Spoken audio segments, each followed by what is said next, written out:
Good afternoon, everybody. My name's Amrin Kerry. I'm an approved mental health professional. I'll be delivering the webinar training session this afternoon, just to kind of make sure you're all at the right webinar session. Today's session is about the mental health crisis breathing space in practice. It's going to be a short webinar session where we're going to look at a case study. So just to let you know, the name that's used in the case study is fictitious. So it's not the person's actual name, but we just wanted to keep it personalised, hence given the name. So just because due to the large number of attendees, we have disabled the microphones and cameras. So if you do have any questions, everybody, just please pop them in the chat. We have got my colleagues supporting in the background to answer any questions that you have during the webinar. I'm going to kind of move forward now. If I do go too fast or if the pace is quite fast, please feel free to ask questions and stick around afterwards. But let's get going. So again, just to double check you're all here for the right webinar, it's the mental health crisis breathing space in practice. What we're going to be looking at is a real case study, but again, like I said, the names used are fictitious. So today's case study shows how the mental health crisis breathing scheme works in practice. What we're going to be looking at is the journey of David, who experienced an acute mental health crisis linked to severe financial stress. So this case study provides practical insight into applying the mental health crisis breathing space referral process in real settings and identifies actions and decisions that mental health professionals must take. So if we have a look at the background, David is a 42-year-old man. He was experiencing severe deterioration in his mental health. He had a long history of depression and anxiety, and over a few weeks his condition had escalated into an acute crisis. During that crisis period, he'd stopped attending work. He was isolating himself. He stopped taking his mental health medication as well. So at this stage, in accordance with the Mental Health Act, David was admitted to hospital for his mental health crisis for further assessments, care and treatment. Moving forward, during his admission and further consultations with the ward staff and the nursing staff, it became clear that David was also experiencing significant financial stress. He had fallen behind on his council tax, rent payment.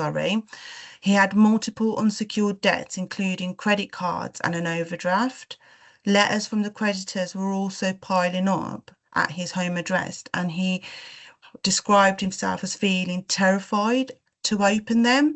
So these are some of the financial stresses that he had, and the team that was supporting him on the ward identified that he was under a lot of financial stress that was contributing to his mental health crisis, and the creditor contact and the enforcement action was causing further destabilization to him. So moving forward, what the team looked at, so the mental health nurse on the ward considered whether the mental health crisis breathing space would be appropriate. So what they looked at first of all was the eligibility to see if he was receiving any qualifying mental health treatment. And in this situation, in the table, it breaks down the three criteria. In David's situation, he was clearly detained in hospital for an assessment or treatment. So we will apply that situation for David. Also, as part of the eligibility, he needs to be at least qualifying for some form of one of the debts listed below. So David did have several, including rent arrears, council tax arrears, credit card debt, and an overdraft. So based in this case study, it was clear that David did meet the criteria for the mental health crisis breathing space. So moving forward, During the discussions with the ward staff, this is why it's really important identifying the nominating point of contact, because the ward staff had explained the mental health crisis breathing space, and during that, they considered whether it would provide protection from the creditor enforcement action, whether it can pause the interest and charges on eligible debts, and to allow him time to focus on his treatment and recovery. David was initially hesitant, but agreed that the support would be helpful. He gave consent for this information to be shared for the referral for the mental health crisis breathing space. Just a quick note, in cases where a person does lack the mental capacity to consent, an approved mental health professional, AMP in short, may need to make a best interest decision, potentially discussing this with the clinical team, family members, and ensuring that there's a clear rationale documented. In the stage where it comes to submitting the application, the mental health nurse on the ward submitted the online application on David's behalf. So here is a bit of a front page screen which shows the online application portal.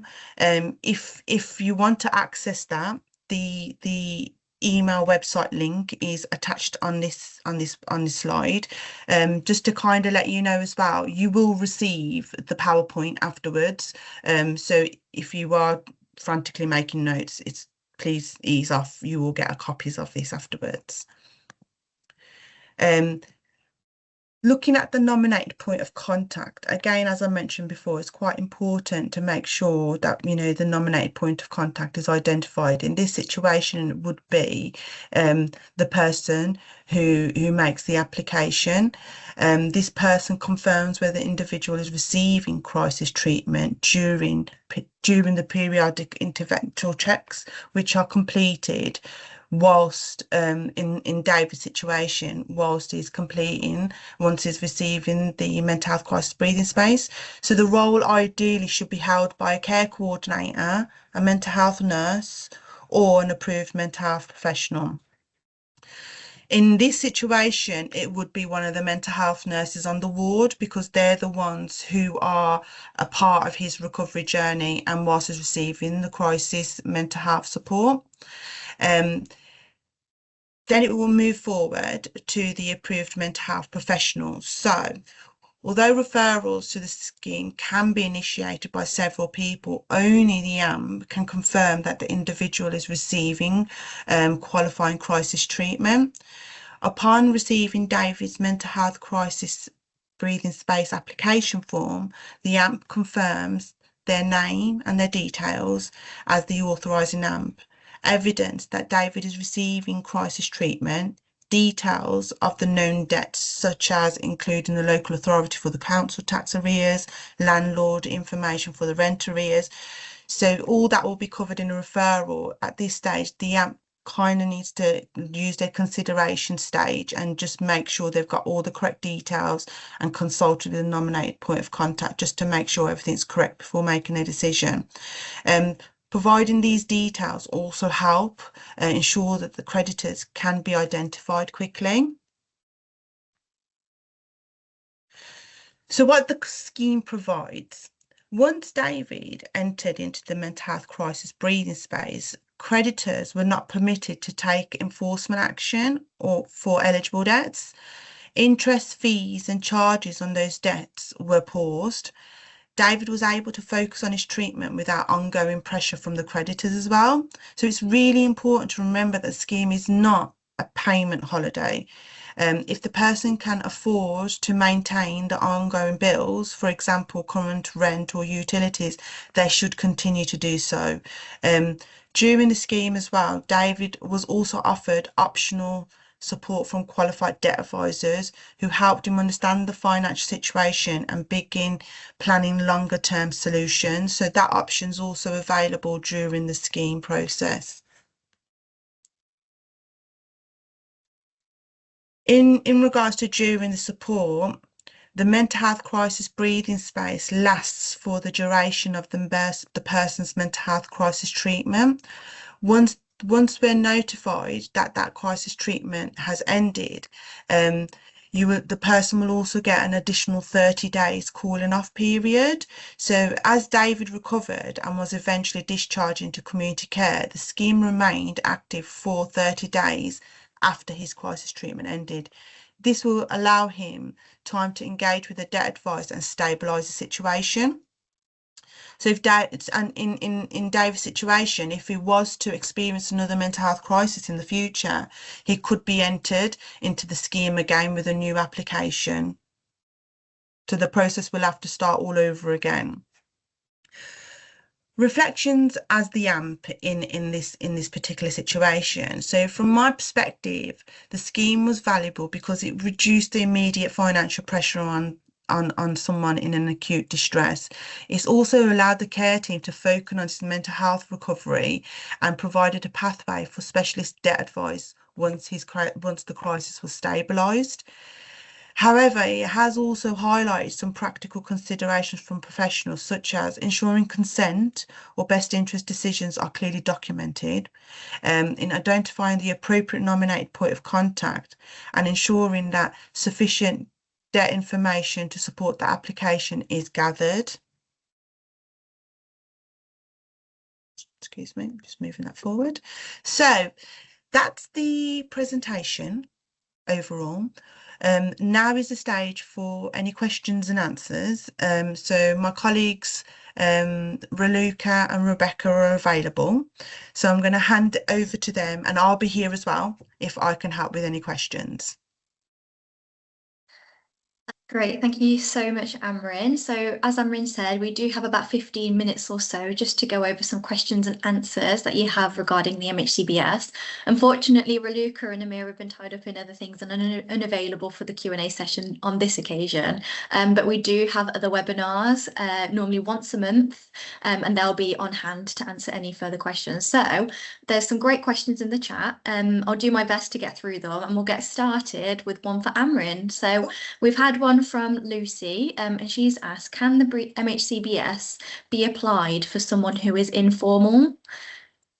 Yes, if they're coming in, if the informal admission is to prevent and support them whilst they're in crisis mental health, yes, they can. Brilliant. Great. I hope that answers your question clearly, Lucy. Moving on to a question from Sarah, and I'll stick with you, Amrin. She's asked, what is the definition of crisis treatment for this purpose? For the mental health crisis breathing space, it is quite open, but it is in conjunction with the Mental Health Act. So if they're at crisis point for them in their mental health, and they're receiving intensive time specific either community support or as an inpatient, that would be classed as crisis mental health treatment. So for example, say if they're on a community treatment order, that's long-term ongoing care and treatment support. Or say for example, they're in hospital and they're on a section 3, however they're still there, but they're waiting long-term placement and they're stabilised with their care and treatment plan, then the mental health crisis breathing space isn't applicable to them. So I think it's at the AMP's discretion, and if you're ever unsure, consult with your local crisis home treatment team, whether they are in a crisis mental health or whether they're open to long-term community mental health teams. I hope that's answered your question, unless there's anything additional you want to ask from that. Great, thank you, Amrin.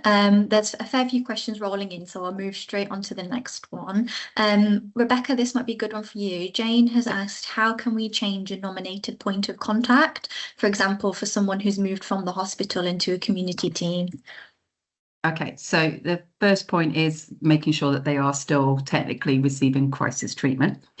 If they are receiving crisis treatment within the community because of the circumstances, then if you need to change a nominated point of contact, all you need to do is drop us a quick email at support@mhcbs.co.uk with the details of the new nominated point of contact, and we'll then start the checks to make sure that they are in an approved role, and gain confirmation from the existing NPOC that that's the correct person, so that we're making sure that there's validity checks in place. But it's very simple, just drop us an email and then we'll pick up directly with them. Thanks, Rebecca. Sticking with you then, Rebecca, Sarah's asked, is the specialist debt advice offered over phone, or can people get it in person? So the scheme is all over the phone or via email. So there is no in-face appointments in person. We've taken the decision that it's all dealt with remotely.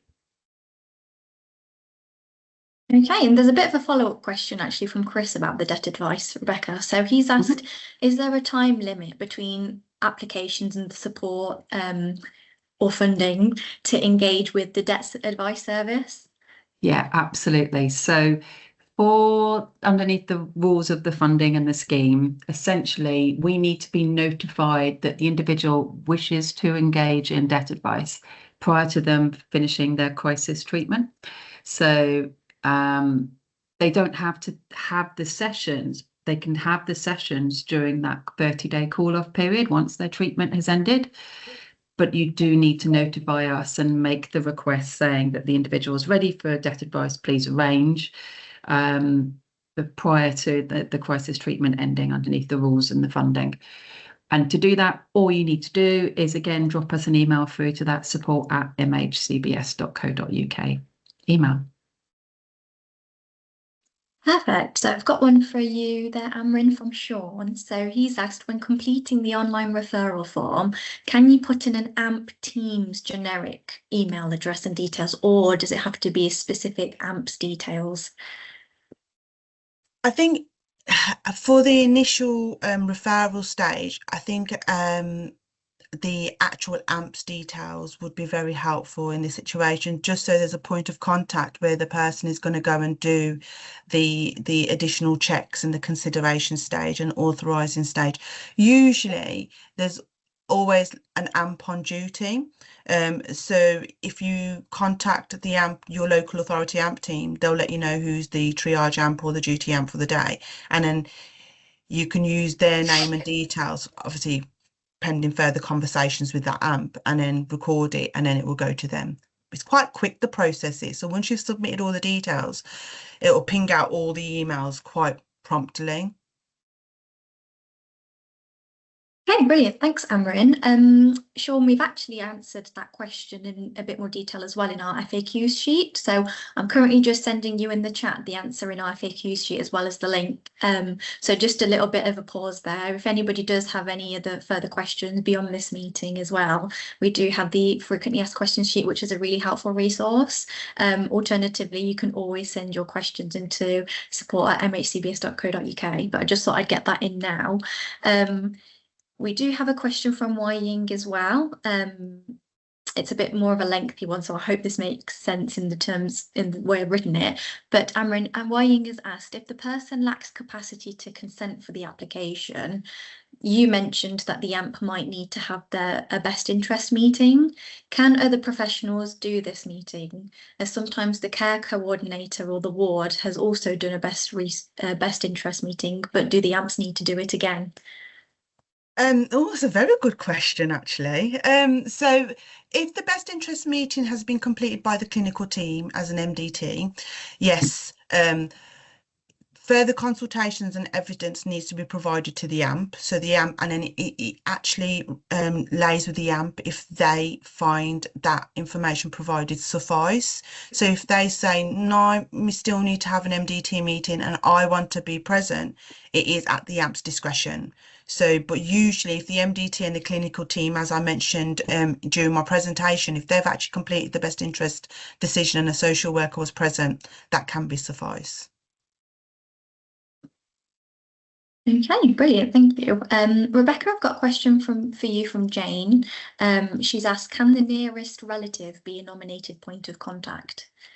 Nearest relative, unfortunately not. So the only nominated point of contact roles, it's really weird in terms of the terminology, and I know the terminology is changing around the nearest relative as well to make it really confusing, just to really mess everything up. But underneath the regulations for the breathing space regulations, it can only be an AMP, which going forward as a nominated point of contact, highly unlikely to do unless the AMP has a caseload, because the person who's the nominated point of contact needs to be dealing with them regularly on their calls, and dealing with their care kind of thing.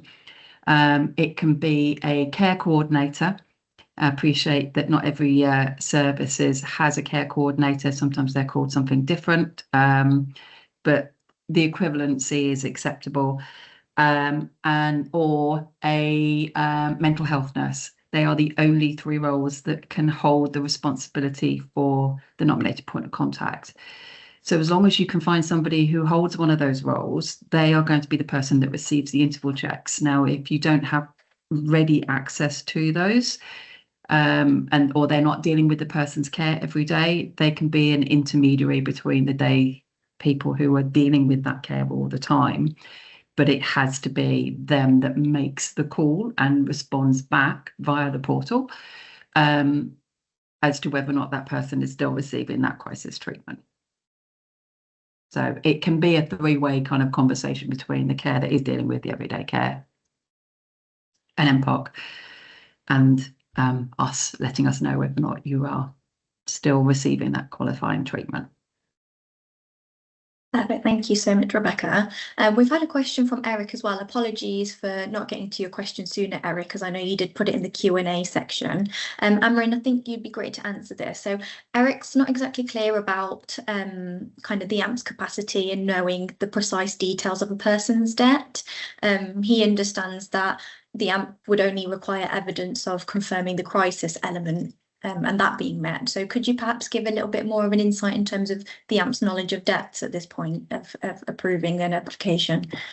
So, hi, thank you for your question. So usually when the application is submitted, the nominated point of contact will gather most of that information.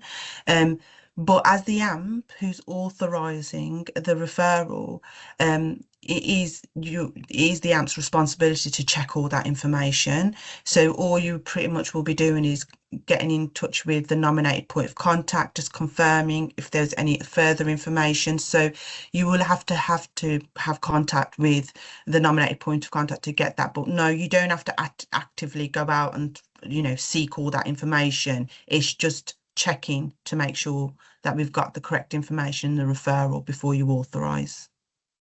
And just on top of that, so an application with general information just means that we have to dig more to find out the full details of the debt. We do that by running credit reports. There are some debts that won't appear on credit reports. So things like rent arrears, council tax arrears won't appear on credit reports. So that's why we ask for as much information as you can. If in a circumstance the individual is not able to provide you with that information, you can still submit an application with nothing in section 4. However, it makes our job harder. It might take longer for the application to be processed and approved because we have to find a debt. And just to so add, the more information you have, the easier it makes the process, the quicker the application gets processed. And also just to add from Rebecca as well, if it is left blank and there is no information there is the possibility that the referral could be rejected because it is to support people who are experiencing crisis in debt. So that's why it's important to make sure you can get as much information as you can, even if it's a starting point. Okay, great. I am cautious of the fact that we've only got 2 minutes. So unfortunately, we don't have any more time to go over further questions. If we haven't had a chance to answer your question, please rest assured in knowing that we have a really good comprehensive content library on our website. So if you head over to mhcbs.co.uk and scroll to the content library, we have a comprehensive FAQs sheet. It does cover types of debts as well, because I know, I think Meg and Eric, you've talked about council tax and rent arrears in that. There is some information about qualifying debts, but also rest assured knowing that we do have a webinar in June, which is specifically designated to discussing debt and the other supportive services around the MHCBS. That will be delivered by Raluca, who's our quality manager and especially qualified in debt. So yeah, please do sign up to our June's webinar where you can ask all the questions you have regarding debt. If you do want an answer sooner than June, please email email us at support@mhcbs.co.uk, and we'll ensure to respond to you as best we can and as quick as we can. But for now, thank you so much for joining this webinar. Thank you, Amrin, for presenting your very interesting case study. Please sign up to our future webinars at mhcbs.co.uk, and we hope to see you there. Thank you so much. Thank you, everyone.